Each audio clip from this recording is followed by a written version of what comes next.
Hey there guys, today's video I'm going to be showing you some updates and changes I've made to my generator. I feel like I've made like 100 videos with, oh I made this change, I've made this change, but I keep improving it, making things better, finding little issues and addressing them. So I kind of addressed two issues in this last update I've done, but first I'll show you for anyone that doesn't know, hasn't seen, I'll keep this brief, but this is my homemade automatic generator because I wanted some automatic backup power, but I don't have propane or natural gas. My only other option is diesel, which is expensive. So I chose to automate a inverter gasoline generator so it puts out very clean power. It is housed in this small building right here where we have a damper on this side that will open up at the same time as this exhaust fan when the generator powers up. Show you inside the building here. Doors are a little stiff at this time of the year. We have damper on that side, heat lamp, fire alarm system, monitors for low temperature, high temperature, fire detection in here, smoke and heat detector. And this is our damper close power. This is our damper open power. That's steady power. And here's a relay. So that's all what controls the damper. I'm not going to open it up to show you because I do have videos on it, but I have the module that starts and monitors the generator inside here. This is its utility reference voltage, and it's powered off of the generator supply, and there is a battery charger here that keeps the generator all powered up, and a heat pad on here that keeps the engine at a nice warm temperature. That way it's easier for it to start and get load put on it. With all that said, this is paired with an automatic transfer switch. So I will show you the automatic transfer switch that is inside the garage. So like I said, I addressed two problems with this last change I made to the generator. So I'll show you what that is. This is inside here. This is where we have the automatic transfer switch. I've already got the cover off of it, so it's just this one cover. So this is our utility feed right here. Contactors pulled in on utility. This is our generator. This is electronically and physically interlocked. So this problem isn't fully fixed yet because I'm waiting on the company that has my generator controller, the AutoGen V6. I sent an email to make some adjustments on their end, some things I couldn't do, but I've done what I can for now. So let me tell you what the problem was here exactly. Not really much of a problem, but something I thought I could improve. So is how it used to be is as soon as utility power would come back on, this would instantly switch back over to grid power. Now that's pretty much fine, but sometimes grid power will bump on for a second and it won't sustain that power source being present. So you don't always want to switch back to utility power as soon as it comes back, because after a power outage, they might flip power on and there's going to be such a huge inrush that it's just going to trip back out again. So you're unnecessarily transferring your load, slamming it back and forth between sources, putting wear on equipment and your transfer switch itself, and it's just not necessary. It's better to keep running on generator power for a little bit and switch back over once that power has been sustained there. So that was the first thing, is trying to delay it switching over. This transfer switch, it's not programmable, so I had to do this with relays. I'll show you how I did that in a second. First, I want to explain the other problem was how quickly it switched onto generator power. Is how it used to be. This wasn't as big of a problem. I only ran into the issue maybe once ever, but I figured I could fix it pretty cheaply. Where I ran into an issue where once the generator had just started, it had just came to life, and it was just starting to supply power, that as soon as this transfer switch gets over 90 volts, it instantly throws the power on the generator, which has occasionally almost stalled the generator. It always recovered from it, but it was close to stalling it. So what I did there is I've set a delay for I think about 3 seconds right now. So the generator has to be up and putting out power for 3 seconds, which doesn't sound like a lot, but when the engines just came to life, it actually makes a difference and it helps it out. So 3 seconds isn't too much. I'd rather sacrifice 3 seconds of power coming on and make sure that power is absolutely stable, and then having it starting 3 seconds faster. I'm not going for speed here, I'm going for reliability because I already have a 10-second delay, so the power has to be out for 10 seconds before it even tries to start the generator, and then once the generator is started, it waits 3 seconds to actually put that power onto it. So how did I do this exactly when it's not programmable, there's no user interface, there's nothing you can do to this transfer switch itself? Well, I use something called a time delay relay. I'm not sure if I've ever shown them on the channel, but they're actually pretty cool. I have two of them. I have this one right here and this one right here. This one is our utility power one. You can see it is powered up right now. So basically, this is controlling the coil of the contactor. So this control board here is what powers this contactor. So how that works is whenever this control board is receiving power from the grid, this is the priority contactor, so it will send this contactor 120 volts to pull in. The only reason it has the control board is that that's the priority contactor, and it can be set to have a 30-second delay, which is longer than I would like. I have a whole video on why I'm actually have this as the priority contactor and not this. It's because otherwise, because it defaults to this contactor, it'll stay on that until the power is gone. And then if I was powering that with the generator, you would have a weird voltage when the generator starts to turn off and shut down. Your voltage is going to slowly sag, and it's not good for equipment. It would rather be a clean shut off, which is why we're using this as our grid power. So as soon as grid power comes up, it snaps off of generator power and goes back to grid. But I wanted it to wait a little bit. So what we've done there is we have this set to 10 seconds. So when the control board goes to tell this contactor to pull in by giving it 120 volts, it has to go through this time delayed relay first, which you can see we are on a terminal there and a terminal there, and that is controlling the coil of the contactor. So basically, utility power has to be present for 10 seconds before it switches over. But I'm going to change that. I'm going to make that longer. It's just that right now the generator only has a 30-second cooldown period, so I can't set this to 30 seconds, or we're going to be still on generator power when it's shutting down, which you obviously don't want that. So it's only 10 seconds for now, but I've asked to have the timer increase to 2 or 3 minutes on the generator's cooldown period. So the generator will keep running for 2 to 3 minutes, whatever we set it to, after utility has come back. So I could set this to say 30 seconds, where it won't switch back over to utility power until 30 seconds after it's been restored, and then the generator will still have a couple minute cooldown on top of that to give it a lot of time without running any load on it. So it's really simple actually. How it works is this contactor, our generator power, just powers its own coil. Its coil voltage comes off of right there, and you can see it picks up its neutral off of its neutral from the generator. So its coil voltage comes off leg 1, and then it goes through this contactor actually, where when this contactor is closed, this secondary, these coils right here, or sorry, this terminal here and here is open when that contactor is closed. So when this contactor lets go, when utility power is lost, it closes these contacts, allowing power to come from L1 of the supply through the contactor to then power the coil of our generator contactor, if that makes sense. Basically, your utility or your priority contactor has a second set of smaller contacts that are reversed from the contactor. So when the contactor is closed, these sets are open, and then when this contactor lets go during a power failure, it allows this contactor to basically energize itself from your generator feed.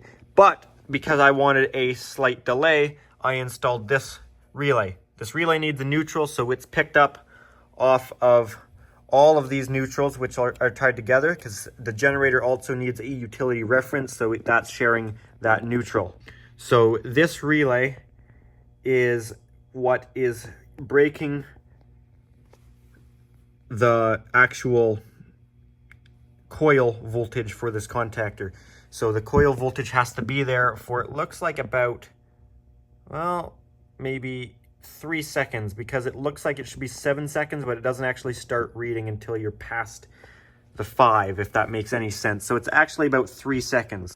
So this relay, once energized, will wait 3 seconds before closing in and then energizing our generator contactor. That way, making sure that the generator's been putting out power for 3 seconds, because its actual coil voltage is off of the generator anyways. That ensures that it has been running for 3 seconds. So I know this was a lot of talk, and hopefully it doesn't sound too complicated, because it is a little bit confusing. It can be tough to wrap your head around how this is set up. So I will give an actual demonstration on this now. I can do that by just pulling this power here. We'll let go of this relay, and then once the generator starts, because this is also the generator's reference, it will then energize the generator, and then we'll have a 3-second delay on that. So I'll show you exactly how that works here. The generator hasn't been ran in well over a week. So things are going to happen pretty quick here. We're going to lose power. The generator's module is going to tell it to start. And then once it's started, you will see a red light illuminate on this relay. And then about 3 seconds after, it will then actually close in on the contactor. These relays are programmable from 0 to 60 seconds. They also make time delay relays that are programmable from 0 to 60 minutes. So you have a lot of different options there, and they're pretty cool how you can use those relays. And these are 120 volt coil relays. They also make 12 and 24. So we're going to lose power here. Boom. Power's out. Generator will start in 10 seconds. This will become energized. 3 seconds later, it will transfer.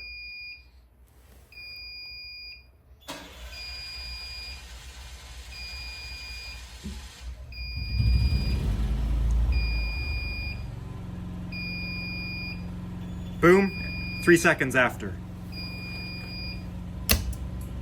And there we go. There, the second light came on saying that the relay is actually closed in. And there I got my notification, generator is running. So it does slow down the generator slightly. It does not start quite as fast because we were waiting a few extra seconds. I could adjust that a little bit shorter, down to about 2 seconds, I think. Any less, it doesn't really pick up. Or I could set it all the way to 60 seconds. However, that would be excessive. 3 seconds seems pretty good. Any instability I have had with it starting has been resolved within 3 seconds. So giving it 3 seconds to stabilize and put out voltage seems to be sufficient to not place too much load too quickly and stall the generator. Not that it ever has stalled, but it's came close. So there, the damper is now opening, allowing fresh air to be pulled through the generator building. Our power indicator light is illuminated, and you can see our exhaust fan is running. The exhaust has a dedicated vent down there.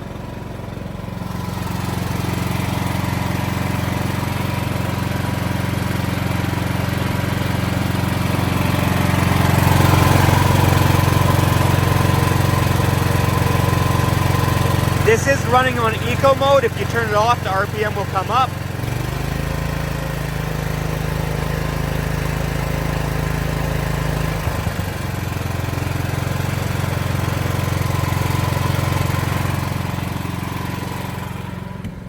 I do believe if we did not run the generator on eco mode, we would have less issues with coming close to stalling, and I may not need that timer. However, I like having the generator on eco mode. It saves fuel, and unless I'm running my welder on the generator, we don't have any large loads that are switching on and off. The only large load in there is the hot water tank, which is maybe coming on every couple hours. It's not a consistent on and off load, so it's not worth running the generator off of eco mode to be able to handle that load increase. It will handle the hot water tank coming on eco mode. It just slows it down, but it doesn't affect voltage. It's just not something you'd want to be doing on and off constantly.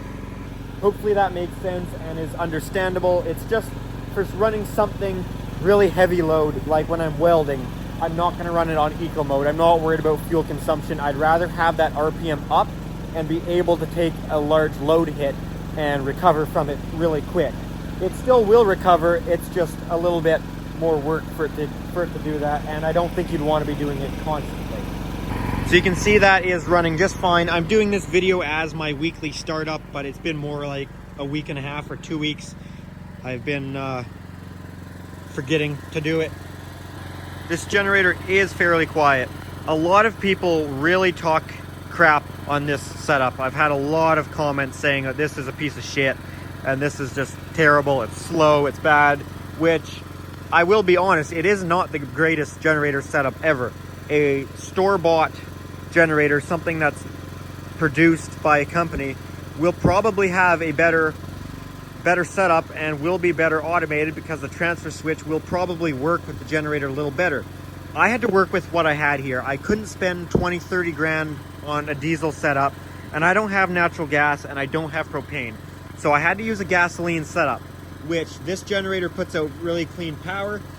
So it was my best option, and this was my only way I could really automate it. And I got some good videos out of it, and it was been a good learning experience. And I think for what I'm working with, it's okay. People will still talk crap on it, and that's fine. Everyone's got their opinion, but it works for me. So I'll head back in here to explain what will happen once utility power is brought back.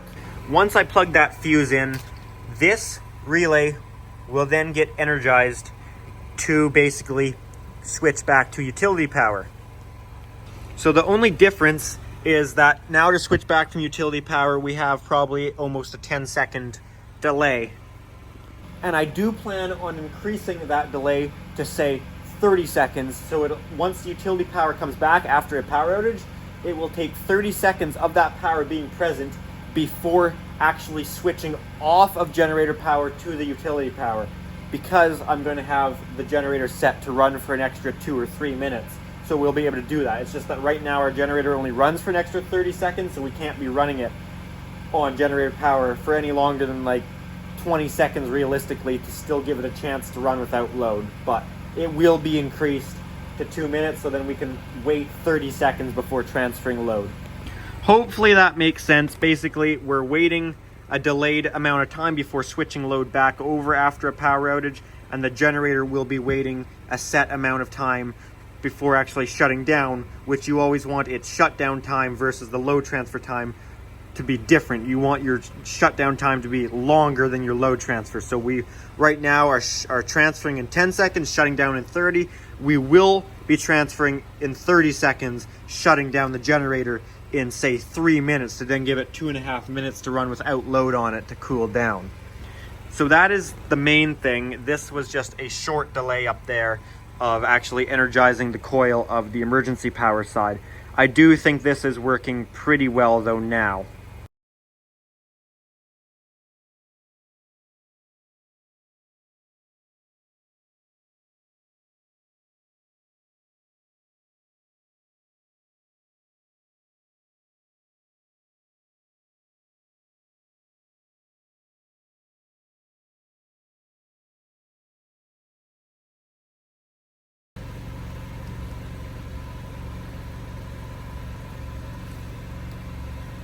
Okay, there's power.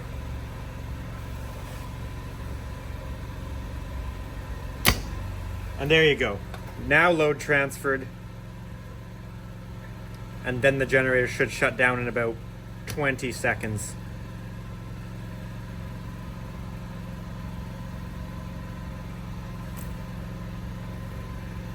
You could see there was the delay though before switching power back. And there it shut down.